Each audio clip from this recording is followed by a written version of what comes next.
Welcome to Textural Anthologies, the podcast series that explores the personal and professional side of creative individuals. My name is Massimo Casagrande, and in this first series, I will be focusing on the slash culture. Today's creative boundaries are blurred more than ever, and with this series, we will explore how the creative industry and creative people are influenced and inspired by other disciplines. Over the next few episodes, I will be having informal conversations with friends, colleagues and fellow slashers to discover more about their stories, their journey, what makes them tick, and above all, their creative outlets. Enjoy the episode. It seems fitting to have as my first guest for this podcast series a friend who, when asked to describe herself with one word, she chose the word dilettante. She was the best friend of performance artist Leigh Bowery, as well as being the subject of a few Lucian Freud paintings, the most famous being Benefit Supervisor Sleeping, which, when it was sold in 2015, was the most expensive painting ever sold by a then-living artist. She has since become an artist in her own right, designed prints for Fendi menswear, and written a biography about Leigh Bowery. So today we found ourselves in St. Leonards-on-the-Sea in the UK for a nice informal conversation with today's guest, Sue Tilley. Well, firstly, thank you so much for participating in this. My pleasure. You're my first guest.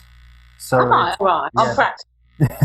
I love this, something that you said that, you always have to say yes to things. And I love the fact that you chose the word dilettante to describe yourself, because I kind of feel like that now with this podcast. I've got no idea what I'm doing, but I just, you know what, I just want to talk to people and just to see how people are creative and how they use their creativity. Yeah. We grow up thinking that you have to be a certain way, or if you study a certain thing, you have to do a certain thing. But then I think we've all learned that creativity is different. We all apply it in different ways. When people ask you, what do you want to be when you grow up? What was your first reply? I think originally once I wanted to be a bareback rider in the circus, because I thought you wore a dress with no back. I didn't realise you had to go on a horse with no saddle. As a horse, but I thought that was a glamorous job. I love how you were so risque as a kid. You were like, I wanted to go backless on a horse. And I wanted to be a police woman, I think, at one point. And then I wanted to be a fashion designer or an artist. So in the end, my dreams did come true. You see, so there's no direct route to it, is there? No. It's just, I spent 40 years at the job centre in the middle. But then I also was reading, and I remember, I think you had told me, I can't remember, but that you had studied to be an art teacher. Yes, that's what I did when I left college. No, left school. I went to be an art teacher. But then I didn't really devote myself to my studies very much. I was too busy going out and getting drunk. And then I went to sign on when I left college. They go, oh, you can work here if you want. I went, oh, all right then. And that was that. And then you say that you literally signed on for a job. Yeah. But the thing is, people laugh, but you didn't have to work many hours. You got lots of holiday. You knew you were getting paid every week, and I could still go out and do my other things as well. So, yeah, I'm laughing now. I've got a pension. You signed up for the Dole, and you ended up working there. And you met some interesting people working in the job centre. I think there were two people who influenced you. I've got another now, a younger one, a boy called Rui, because he got me painting again and made me draw and paint, which really changed my life as well. But I always say the three people that changed my life. I remember coming to your show, I think it was 2015, at the Smokehouse Gallery. Yeah, very bizarre for my first exhibition in that great big place. I had no idea what I was doing. I'd be absolutely mortified now to show that work. I'd be ashamed. But people bought it. There was like amazing mixed crowd there as well. You had people from your past, but that's what I wanted to say. It's just amazing how you work with two great people, Leigh Bowery and Lucian Freud. Have they influenced anything of what you do? Not really with art. I mean, imagine as if I could be compared to Lucian. Do you know what I mean? Because the thing is, I always think I'm a jobbing artist. I'll do what you ask me to do. I'm not, because for instance, my friend Rui and like Lucian, everything they did, their whole lives revolved around art. All they think about, and they paint every day and they draw every day. As I said, I'm a dilettante. I waver off into other paths. Did you find it difficult sort of getting into it? Like when they approached you, I know you personally, I know you always say yes to things, but did you sort of say yes and then go back home and go, oh, bugger, what did I just get myself Luckily, into? I got made redundant. So it was good because I had time to do it. But I think, to be honest, they were the ones more concerned that they'd asked me. I think when I turned up with all the stuff, they couldn't believe that I'd managed to do so much. From your debut exhibition, you ended up on the Fendi catwalk show. People say, were you born under a magic star? Because, wow, that's amazing. I know. But it was Julian, wasn't it, who sort of like spoke with Sylvia and showed her your work? Julian Gano loves an old man. I did a series. I did a picture of my whole family. All my people in my family I drew, put them in the family tree. I mean, my dad's dead, but he just loved my dad so much and he bought it and it lives in his bedroom. And he often has a chat to my dad to ask him about things. Have you actually seen people on the street wear it? No, they don't wear them in St Leonard's. No. The people have sent me photos of people they've seen wearing them. But it was so weird because I thought, how come, this doesn't make sense. How come he's just said, oh, you can do this? And it took me about 3 days. They were just texting me on my phone images they liked. Like Sylvia was having a banana for her lunch and she texted me the skin. So I drew that. I said, what about some flowers? I had some flowers from Marks and Spencer's I just drew. So they just sent me the image, I draw it, text it back. They go, oh, can you just change this or that? So I change it, text it back. How simple is that? All on the mobile phone. And then Nicole Farey approached you and she created a sculpture of your breast. Yeah. She wanted me to go all naked. I went, no, I'm not. No, there's a limit what I'll do. But I do know that you went through a period now where you had the cyst removed from your breast. No, I had my whole breast removed. So when I went to the exhibition, I looked at the model and you could see the cancer going through it. Oh my God, it's a bit creepy. Because I didn't even know I had it then. I hadn't seen it with my own eyes, if you know what I mean. But to be honest, that was no bother. The hospital here is lovely. I got through it all very easily. Okay. What are you doing now? What are the next projects? I do an art class online. In my normal art class I do at the pub, I go around and see what everyone's doing and, I'm very casual. But my thing is to encourage people and not make them feel bad. I want them to all love what they're doing because it's so enjoyable. So in my art class now, because I can't really see what they're doing, I thought it would be a bit too boring. They're just drawing. So I invite people who are quite interested on and interview them. So we have an interview and drawing at the same time. The person being drawn's big on the screen and I'm little in the corner just talking to them. But sometimes people draw me as well. But the first class I did, because I didn't know how to do it, I was the model. And then I thought, I get other people who are more interested. You can get them all over the world. Yeah, I've got Sarah J. Morris tomorrow, who was singer with the Communards of Don't Leave Me This Way. Who else have you had on? Daniel Lismore, Michelle Collins from EastEnders, Daniel Roseport, who write Coronation Street. And the people, they're so joyful. They go, oh, thank you so much. We loved it so much. I think, done a little bit for someone to cheer them up. And it's got people drawing, haven't drawn for years, and they're thrilled that they can still draw. And my nephew, he's only 8. Part of his homeschooling, he always does my art class every week. And then honestly, the filthy subjects we talk about, but I think it's an education for him. Very good at drawing, so it's good for him, I think. I don't know if you know this, but I found out, because I was doing some research, that I have to get this date right. So in 2013, a girl at the Kent University in Ohio, America, she wrote a poem called My Sue Tilley. Yeah, I can't remember it, but I know we were just in hysterics going, oh, fancy that someone's written a poem about. But I love Googling myself and finding out bizarre things about myself. I complained to the Daily Mail last year. Oh, what did they write? Oh, it was rubbish. I was at, because I modelled for Nicole Farey as well. She had an exhibition, and then this woman from the Daily Mail I've met before, and she just kept following me around, grabbing me around the waist. Horrible. She goes, they asked me quick. I goes, no, I don't want to speak to you. I hate the Daily Mail. I'm not speaking to you. Bye.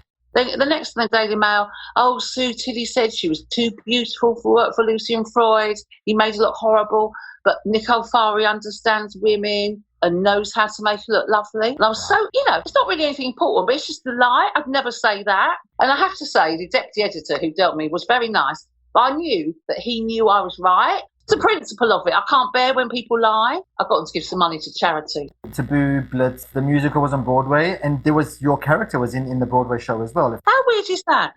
Life is so weird. Who would have thought? Because, in your mind, sometimes you have little ambitions, think, I'd like to do this or that. And they never really happen. But actually, in fact, in the end, they usually do.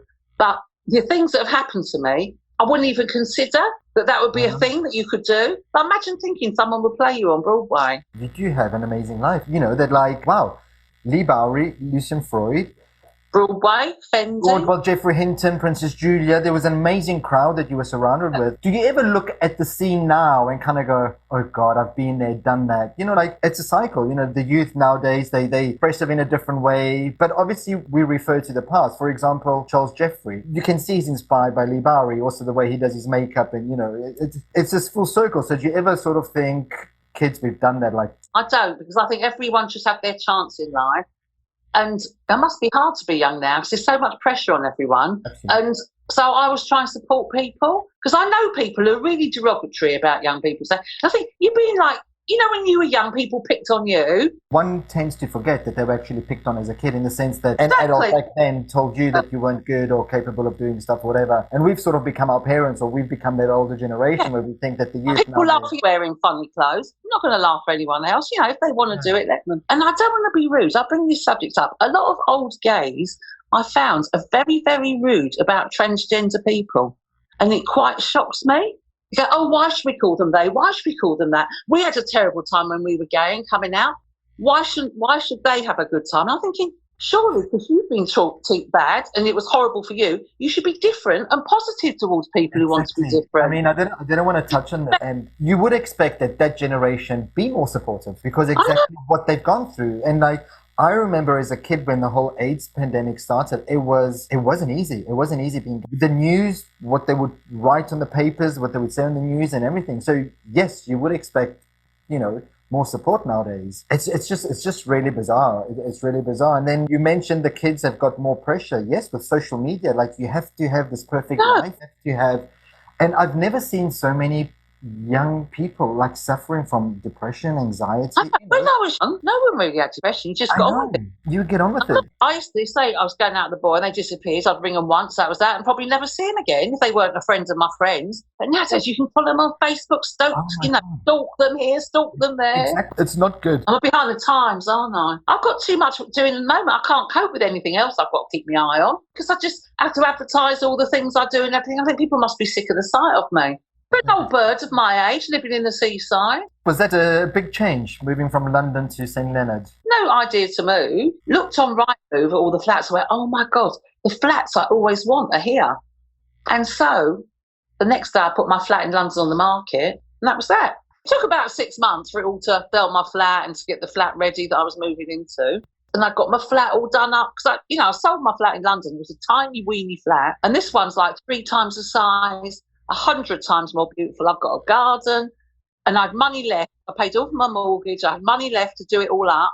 So I was about 6 months and it was finished. I got all the builders in, had it done. I mean, lots of friends from London have moved here, but also I've made lots of friends here as well. And then they all know someone I know, or there's some connection. Every other person, you know them, so you keep stopping for a chat and seeing what's going on. It's so lovely. Nice little sense of community as well, isn't it? Yeah.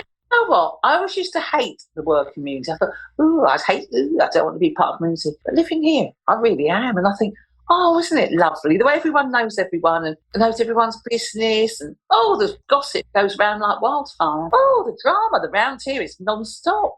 You know, there's a lot of older people dating scene around here. Quite amusing. I've got no interest in dating, so it's all right for me. I can just watch.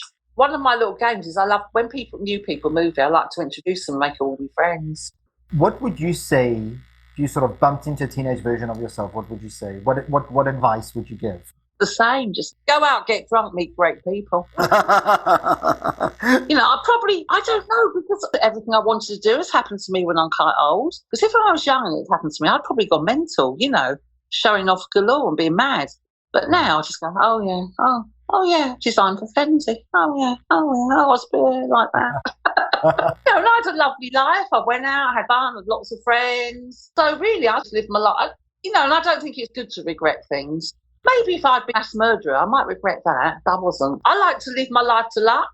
Having spent 13 years in London and having met you guys, I think it's nice that the new generation, you guys are so accessible. And I've witnessed, because I know that you've been telling me stories, and it's just so nice to actually have this first-hand narrative of what it was like back then. You guys are these key players in the London scene. I mean, my favourite is just sit and look at my phone, and then I get a little message from someone or a little request. Can you do this? Can you do that? And to be honest, I get 2 or 3 a week. Happy as can be. I love doing them. But I'm just and I help students, I've helped quite a lot of students while this has been going on. They ask you for questions for their dissertations and that. I like helping them. Because you wrote the book about Leigh as well. Who'd imagine I'd ever write a book? Someone said, do you want to write a book? I went, oh, all right then.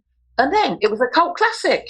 It is. But then it's nice. It was a nice way for you to sort of relive and Oh, yeah, it was lovely because I went to interview all my friends and we all read the stories and that. Supreme T-shirts are out last week. Yes.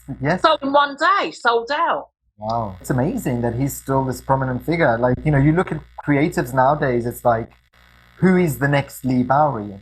He's a one-off. No one will ever be like him. Every time somebody new comes along, it's always like either the new Madonna or the new this, the new that. But why do we have to be the new somebody? Why can't we just be... No, exactly. Be this yourself. person? Exactly, you know. Another little job I've been doing while the lockdown is I've been doing interviews with fashion people for the Love magazine. Once I drew them, once they drew me, but it's all pre-recorded. I don't know if they'll be out. We didn't get much instruction. I don't know what. I was just chatting to them, and then Matty Bovan drew me. Then Matty Bovan ended up interviewing me, really, more than me interviewing him. So that was quite good. And this was for Love magazine. Yeah, I don't know when they're out. Who would have thought, eh? So you don't get bored talking about things, about Leigh, about Lucian.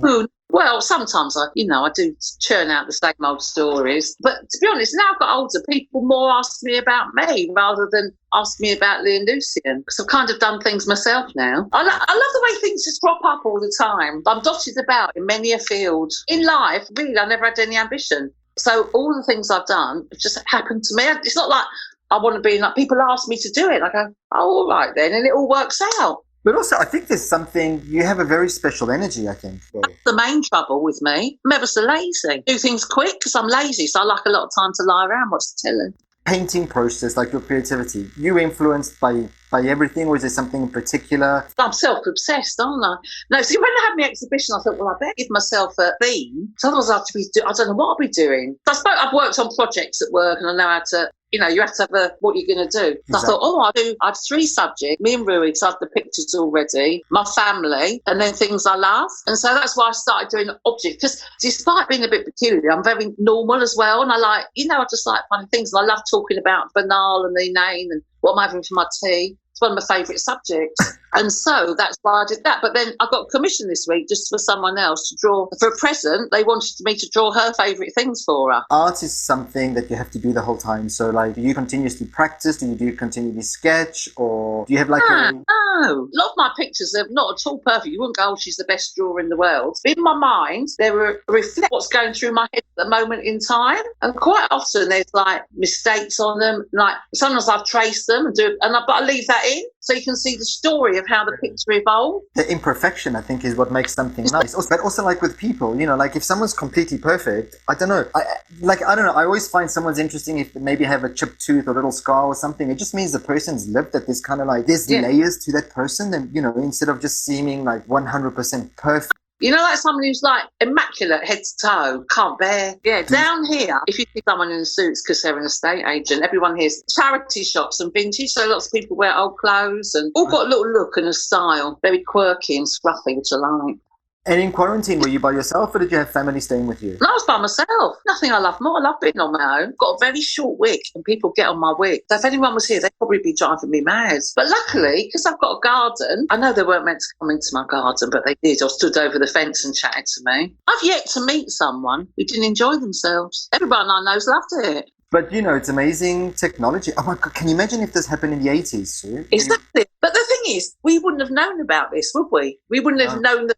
So we would have thought, oh, imagine this has happened in the 50s. We had telephones. I actually spoke to my family more during this period than before because we were all at home, so we were always Skyping or Zooming or whatever. Kind of got to see everybody. You on your own? Or you got people in there? Yes. Who I feel sorry for, like people their whole life, like reality TV stars, and their whole purpose for life is being photoed, going to various events. Like living in Miami. I do. It's nice. Yeah. I got to meet so many nice and interesting people. Yeah. And it's really nice. It was a nice change. There's a nice energy about the city when you walk around. The color makes such a difference and it's so beautiful. You should come visit when once this is all over and we can travel, you definitely need to come. Yeah, I've been once. I went on that drive down to Key West. Oh, it's so nice, isn't it? Oh, that's the best drive I've ever been on in my life. It was fantastic. There's amazing scenery here, and also if you go sort of to the Everglades, and it's so stunning. And I just love the colours of the city. It's just absolutely wonderful. I know, all those lovely pastel colours and the sun. Because I was there near Christmas and it was hilarious because all the palm trees had Christmas lights on. It's so funny. It is. And they really go to town. I'm used to seeing that in the UK where they really kind of put all the lights on their houses. But they do that to palm trees here. And it's like weird. And they really decorate the houses for Halloween, don't they? There was one that had recreated the whole set of Game of Thrones. It was so funny. They had this like huge big throne with all these lights on, like really go to town. It's quite amusing. And then obviously we have Art Basel, in Miami Art Basel, which is so amazing in December. It's wonderful. It's really nice. when I was there, I was just wondering. It wasn't the Dilettante, it was the hotel next to it. I can't remember what it was called. And I was just there with my 4 friends who, they were fancy-ish, And then suddenly this voice out of the pool goes, Sue, hi, Sue. Who on earth do I know in Miami? It's Rupert Everett. No way. So my friend's mum, she was practically fainting on the spot. She was so excited to meet Rupert Everett. Good, I love that, because your circle of friends is literally the who's who of the UK. So you can't go anywhere. You can't even come to Miami because Rupert Everett spots you.